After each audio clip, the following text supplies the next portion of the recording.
I'm ready one fight and tomorrow. And the rematch. And the street fight. I'm ready. Bare knuckle. Tomorrow, maybe right now. Not boxing gloves, but a street fight. Not hands, legs, feet. not legs, only fist. Like Bare with fists. Usyk, I feel like I got a better skill set than him, but I feel like towards the later rounds, he'll just outdo me because I've never been. 38, it's a young guy. Remember, 38, it's only start. Oleksandr Usyk, the master technician, the reigning king, the man who has carved a reputation out of dismantling the best, just turned up the heat. Before Moses Itauma can even make it past his dangerous clash with Dillian Whyte, Usyk has already thrown down a psychological gauntlet, and he didn't do it with a polite invitation or a respectful nod. Does he have a weakness? Little bit, yes. Little bit, yes, because maybe it's a younger guy, maybe, I don't know. Yeah, but He did it by questioning the very nerve of the young heavyweight, labeling him a little bit afraid. This isn't your standard fight height. This is next-level psychological warfare, the kind of verbal sniper shot that lingers in a fighter's head long after the press conference lights fade. Usyk isn't just... Oleksandr Usyk, would you prefer to spend time with him in his training camp for his next fight or fight him next? Fight him next, then spend time with him. April, May, it's Dubois, or April, May, it's Usyk. You say immediately yes? Of course. questioning Itauma's skills. He's daring him to step into the fire, calling him out before he's even dealt with Whyte. The message is crystal clear. You want the throne? You better be ready to bleed for it. Moses Itauma doesn't flinch. If anything, he fires back with an audacious counterpunch. I would be silly not to take that, because I would end up in a better position taking that fight than if I didn't take that fight. If I win, I'm a world champion, I'll smash the records, I'm a millionaire, superstar, XYZ, yeah? And if I didn't take that fight, then I've still gone and tried him. Of his own, claiming he'd take Usyk over more training camp time any day. It's bold talk, the kind that makes headlines, but it doesn't erase the shadow Usyk's earlier criticism casts over him. Accepting the idea of facing Usyk is one thing, backing it up inside the ring against... The only thing that I worry about with Moses is the size. But ultimately, as we've seen now, size becomes irrelevant, because look what Oleksandr Usyk's done. This guy's gone out and beaten everyone, including me. He's exceptional. So I don't think Moses is going to be as technically as good as Oleksandr Usyk, but he's the next in line. I think he's the future of the heavyweight division. I think he's an outstanding talent. One of the most intelligent, adaptable fighters in modern boxing history is another. Itauma paints his own picture of the future, a vision filled with glory, records, and riches if he can topple Usyk. But dreaming is the easy part. The reality? Usyk has made a career out of dismantling world champions. If you strip away the sound bites... When is he ready? I think he could beat most heavyweights in the world, with the exception possibly of Usyk and maybe Dubois, possibly AJ. But the top 3 or 4, he's not ready for them yet. Itauma's challenge sounds less like a fearless charge and more like a young man convincing himself he's ready for a storm, unlike anything he's experienced. Tony Bellew, who's been in with Usyk himself, offers a unique mix of praise and warning for Itauma. He's impressed by the young heavyweight's tools, but slips in a telling reminder: Usyk has shattered the myth that size beats skill. Bellew's phrasing, not as technical as Usyk, is polite, but in the fight game, it's loaded. It's his way of saying the gulf in skill is massive, and it won't close overnight. Usyk's mastery, Bellew points out, isn't something you figure out with a single training camp. It's the product of decades of elite competition and a boxing brain that can rewrite the script mid-round. Adam Smith weighs in. With Moses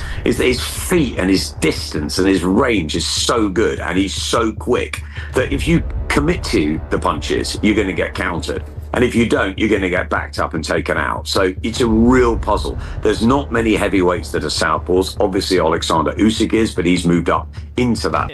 And his assessment cuts to the core. Moses can beat many fighters in the division, but not Usyk. At least, Not yet. Not ready is the key phrase, and it stings precisely because it comes from a seasoned analyst who's seen the hype around young heavyweights rise and fall. Smith calls Itauma a tricky puzzle, praising his fast feet, sharp counters, and relentless pressure, but adds a twist that changes the perspective. Usyk has built his entire career on solving puzzles exactly like this. His timing, his calculated angles, his use of feints. These are the traps he uses to turn an opponent's strengths against them. Against lesser opposition, Itauma's speed and range are weapons. Against Usyk, they risk becoming bait. Usyk's genius lies in making fighters overcommit, planting his feet at just the right moment, and forcing the fight to happen on his terms. In that kind of chess match, these guys are begging now for the payday because we know who the king is. That's right.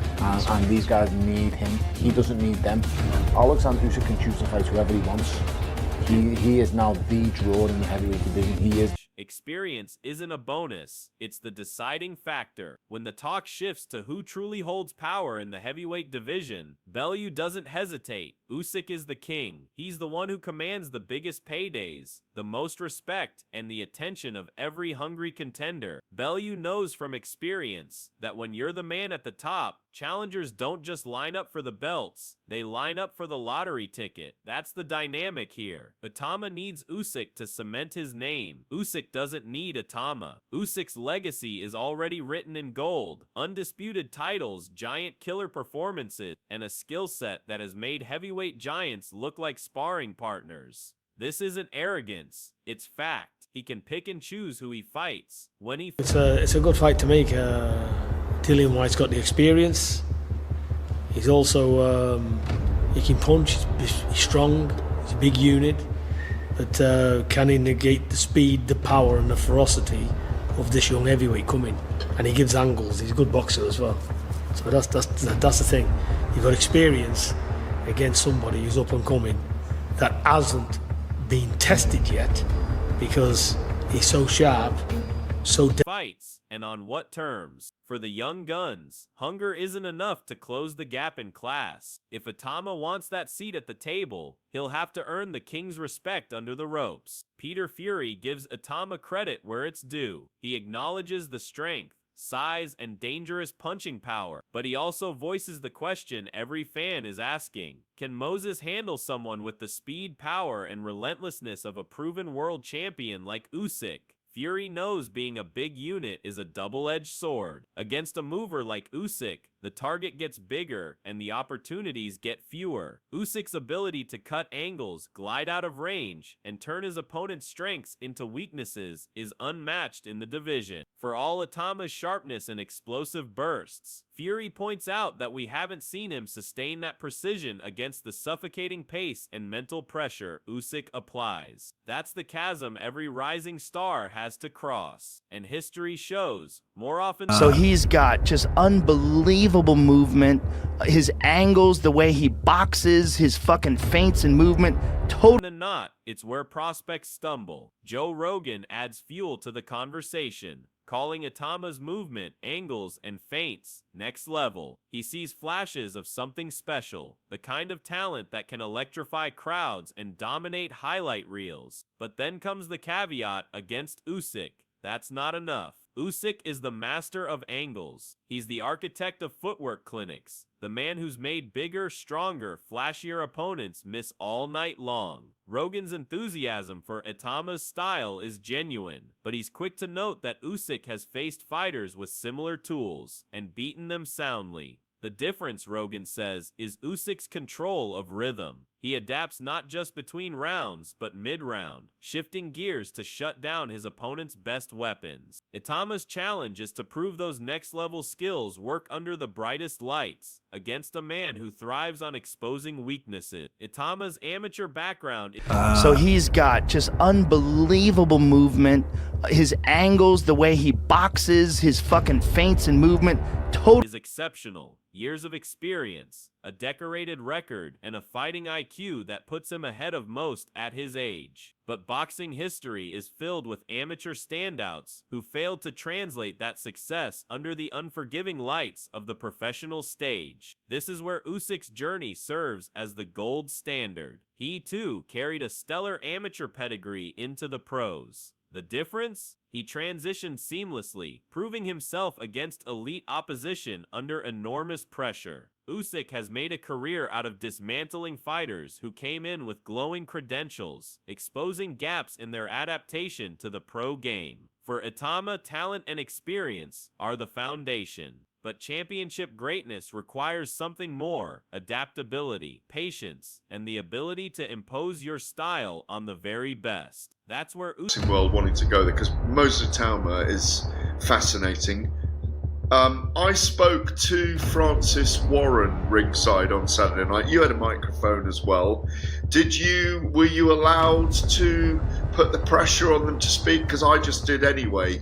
And Usyk's edge lies. He turns strengths into liabilities. Gareth A. Davies captures the intrigue surrounding Itauma perfectly. The 19-year-old has become a conversation magnet in boxing circles. When the media, promoters, and fans are all buzzing about a fighter, it's a sign that momentum is building fast. But that buzz comes with its own danger. Living up to hype is one thing when you're fighting fellow prospects or faded veterans. Doing it against an apex predator like Usyk is another matter entirely. Davies points out that fascination is a double-edged sword. It can catapult you to superstardom or set you up for a spectacular fall. Usyk knows this game well. By publicly calling out Itauma, he's not just offering a fight, he's applying pressure. He's forcing the youngster into a spotlight where every slip will be magnified, every weakness amplified. Spencer Oliver's confidence in Itauma is striking. Not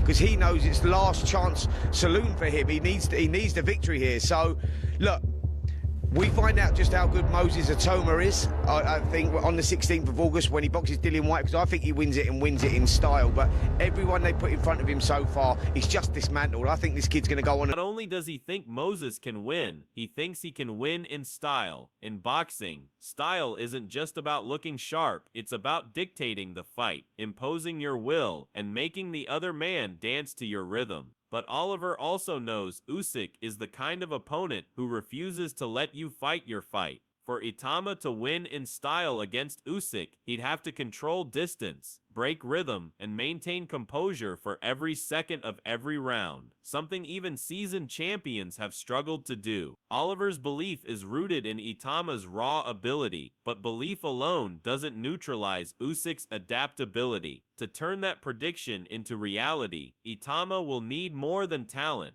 He'll need a flawless game plan and the discipline to stick to it. Perhaps the most revealing moment in this whole build-up comes from Itauma himself. He openly admits, we're just looking at fights to kind of get me into that later round, because I feel like with Usyk, I feel like I've got a better skill set than him, but I feel like towards the later rounds, he'll just outdo me, because I've never been in that sort. that Usyk could outdo him in the later rounds. It's refreshingly honest, but in elite boxing, honesty can be dangerous. It's like handing your opponent the blueprint to beat you. That admission shows self-awareness. Itauma understands that championship pace is a different beast, but it also gives Usyk a psychological edge before the fight even begins. Late rounds aren't just about stamina, they're about mental sharpness, tactical adjustment, and keeping your composure when fatigue clouds your judgment. Usyk thrives in those deep waters. The very waters Itauma admits he hasn't truly tested. That small seed of doubt could be all the champion needs to build his strategy. The stage is set for one of the most intriguing heavyweight storylines in recent memory. Usyk, the master craftsman and reigning king, has gone out of his way to publicly call out Itauma before his high-stakes fight with Dillian Whyte. It's a move dripping with psychological intent, designed to test the composure of a fighter still carving his path to the top.